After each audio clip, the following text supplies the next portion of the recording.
കുട്ടികൾക്കും മുതിർന്നവർക്കും ഒരുപോലെ മാനസിക ഉല്ലാസത്തിനും വിനോദത്തിനും വേണ്ടി അത്യാധുനിക സൗകര്യങ്ങളോടെയും സുരക്ഷയോടും കൂടിയ ബോട്ട് ക്ലബ് തുറന്നുകൊടുത്തു. പഴയ കലാമണ്ഡലം നിള ക്യാമ്പസിന് സമീപമുള്ള നിള ബോട്ട് ക്ലബിന്റെ നേതൃത്വത്തിലാണ് ഭാരതപ്പുഴയിൽ തോണിയിറക്കിയത്.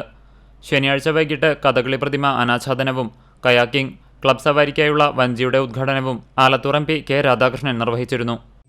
ഈ പ്രദേശം വലിയ രീതിയിലുള്ള അഭിമാനത്തിന് പാത്രീഭവിച്ചിട്ടുണ്ട്.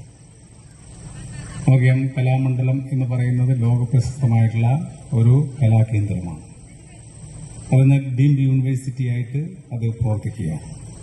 ആ ഡീംഡ് യൂണിവേഴ്സിറ്റി കൊണ്ട് മാത്രം നമ്മൾ തൃപ്തിപ്പെടാൻ വേണ്ടി പോകുന്നില്ല, ഒരു കൾച്ചറൽ യൂണിവേഴ്സിറ്റി ആയിട്ട് തന്നെ കലാമണ്ഡലത്തെ മാറ്റാൻ വേണ്ടിയുള്ള പ്രവർത്തനം നടന്നു വരികയാണ്.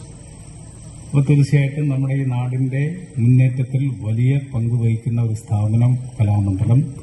ആ പഴയ കലാമണ്ഡലത്തിനോടനുബന്ധിച്ചാണ് ഈ ബോട്ട് ക്ലബിന്റെ പ്രവർത്തനം ആരംഭിക്കുന്നത് എന്നതും ഏറെ സന്തോഷമുള്ള കാര്യമാണ്.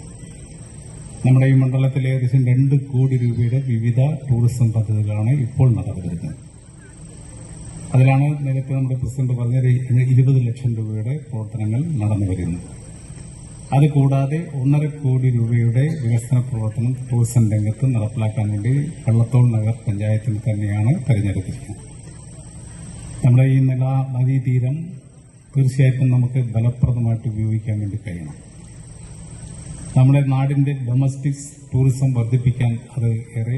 വള്ളത്തോൾ നഗർ ഗ്രാമപഞ്ചായത്ത് പ്രസിഡന്റ് ഷെയ്ഖ് അബ്ദുൽ ഖാദർ അധ്യക്ഷത വഹിച്ചു.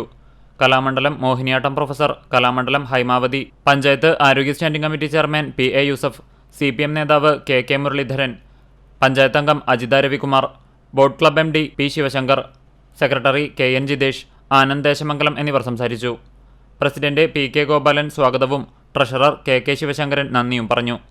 തുടർന്ന് വിവിധ തലങ്ങളിൽ വ്യക്തിമുദ്ര പതിപ്പിച്ച പ്രതിഭകളെ ചടങ്ങിൽ പൊന്നാടയും മൊമന്റോയും നൽകി ആദരിച്ചു. തുടർന്ന് ഷാജി കാരക്കാട് നയിച്ച ഗംഭീരമായ ഗാനമേളയുമുണ്ടായി. CCTV ന്യൂസ്, തളി.